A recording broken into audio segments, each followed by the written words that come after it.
Shalom, jumpa lagi bersama saya, hambanya Pendeta Jerry Adu dalam program Renungan Ulang Tahun atau Khotbah Ulang Tahun. Saudara-saudaraku yang diberkati Tuhan, apa yang harus kita lakukan saat kita berulang tahun?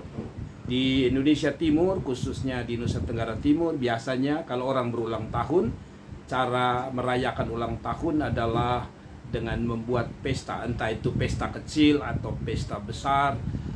Selalu diadakan syukuran.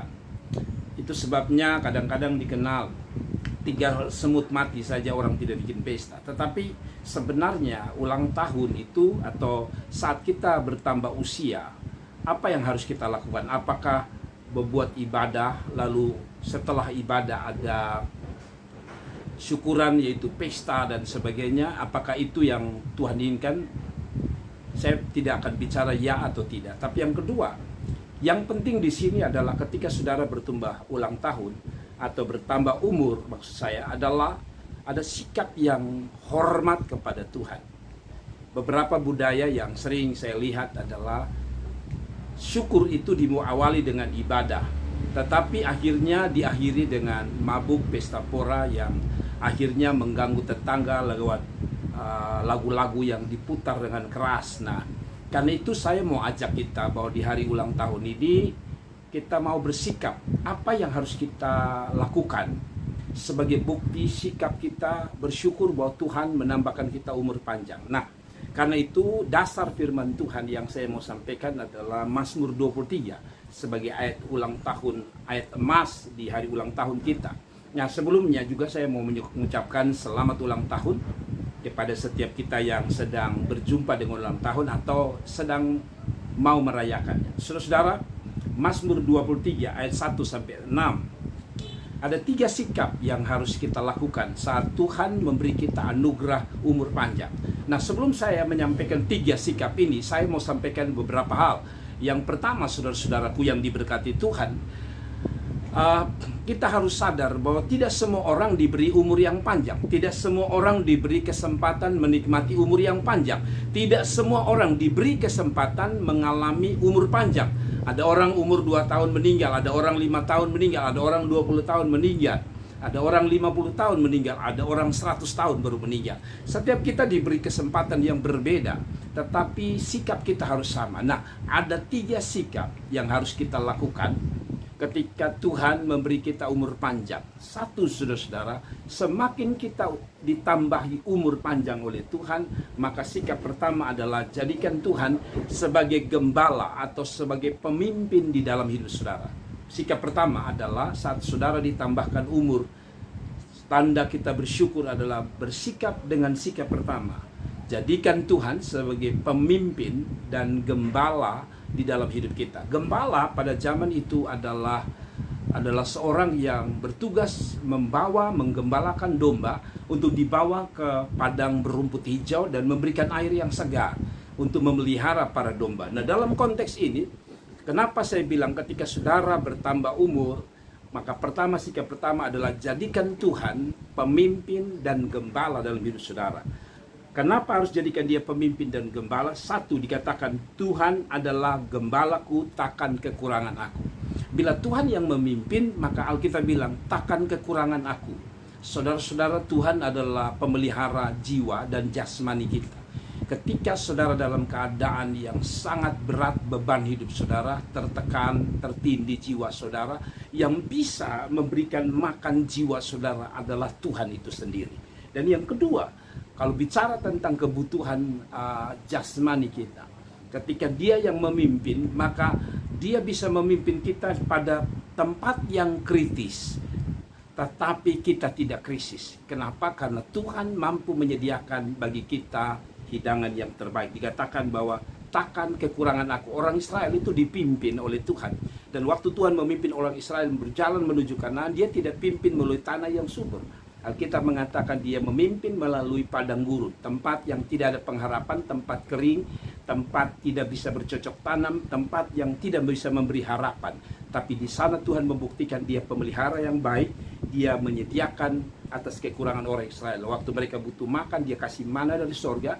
Waktu mereka butuh daging, dia kasih burung puyuh dari sorga. Artinya, Kalau Tuhan yang memimpin, jangan takut hari esok. Yang kedua, Ia membaringkan aku di padang yang berumput hijau, Ia membimbing aku ke air yang tenang, kata Alkitab. Ia menyegarkan jiwaku, Ia menuntun aku di jalan yang benar oleh karena namanya. Yang kedua, kalau kita izinkan Tuhan memimpin kita, Dia katakan Dia pimpin kita pada jalan yang benar.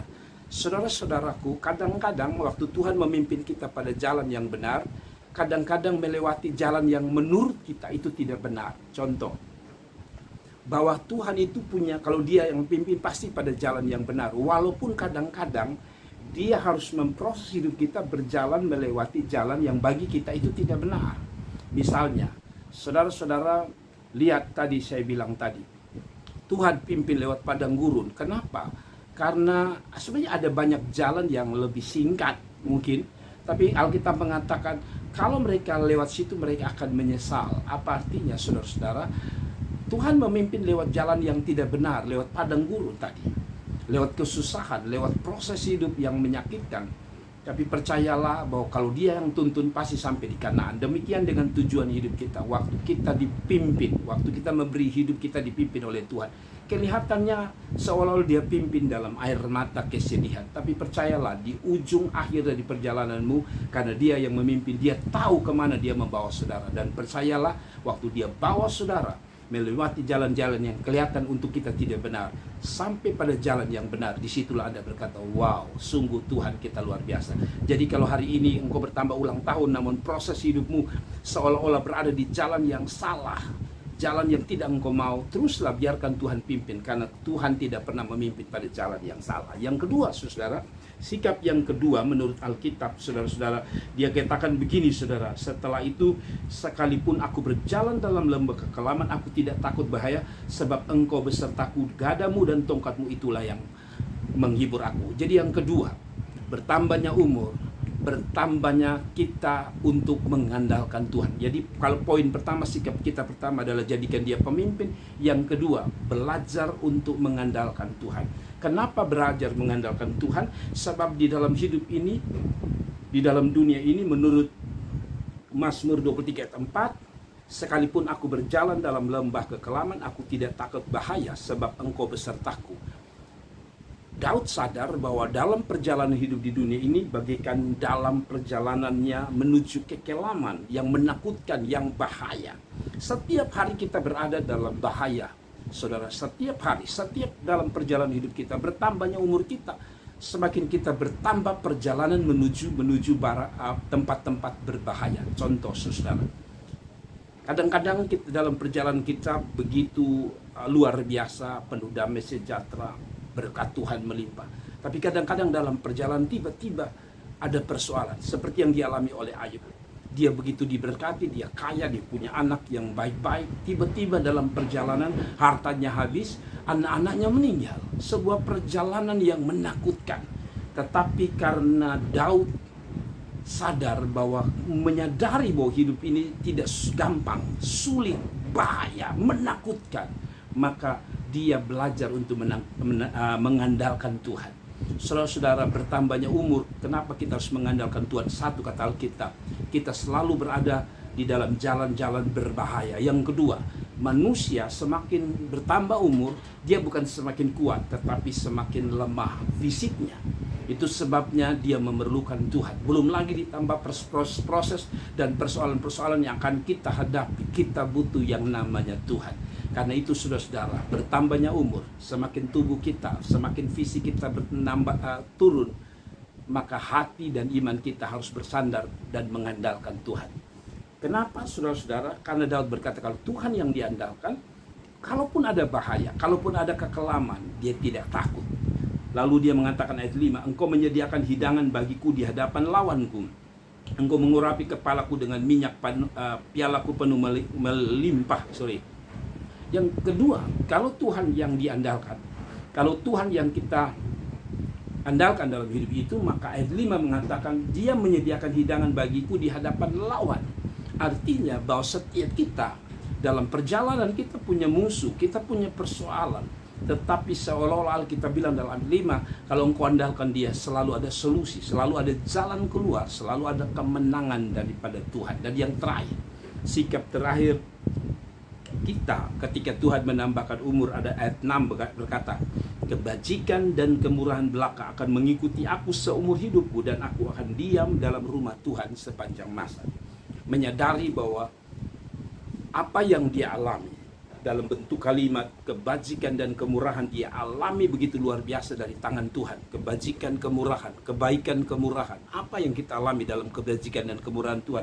1, nafas hidup Tuhan masih kasih. 2, umur panjang. 3, kita masih ada. Bahkan kadang-kadang Tuhan kasih kita bonus, kita masih sehat, kita masih hidup, kita masih bernafas, kita masih menikmati hidup ini. Bukankah ini semua kebajikan dan kemurahan Tuhan? Belum lagi ditambah Tuhan kasih kita karya keselamatan, belum lagi Tuhan kasih kita anak istri, belum lagi kita dikasih jabatan, pangkat, kedudukan, berkat-berkat jasmani. Semua itu adalah sebuah anugerah, sebuah kebajikan. Nah, sikap terakhir Daud bilang, ketika aku melihat semua kebaikan itu, termasuk umur panjang adalah bukti kebajikan dan kemurahan Tuhan, maka dia berkata, aku akan mengikuti, atau seumur hidupku aku akan diam dalam rumah Tuhan. Sikap yang ketiga adalah setia dengan Tuhan. Daud menganggap bahwa apapun yang dia alami, dalam kekelaman, dalam bahaya, ada tangan Tuhan yang menolong dia. Bahkan dia menarik ke seluruh kesimpulan hidupnya bahwa kebajikan kemurahan Tuhan yang menjadi dasar dia masih ada sampai hari ini. Demikian dengan kita, kalau kita masih ada sampai hari ini, itu semua karena kebaikan, kebajikan dan kemurahan Tuhan. Dan sikap kita yang terakhir adalah setia dengan Tuhan. Daud berkata, seumur hidupku aku akan diam di dalam rumah Tuhan sepanjang masa. Untuk apa kita ada dalam rumah Tuhan? 1, kita beribadah kepada Tuhan. Yang kedua, kita melayani Tuhan. Yang ketiga, kita menyenangkan hati Tuhan. Jadi saudara-saudara, semakin Tuhan menambahkan umur, bukan tambah kita menyakiti hati Tuhan, bukan kita tambah jauh dari Tuhan, bukan tambah kita enggan melayani Tuhan dan malas melayani Tuhan, tapi semakin Tuhan tambahkan umur, semakin kita setia melayani, beribadah kepada Tuhan dan mencintai Tuhan. God bless you, selamat ulang tahun, Tuhan Yesus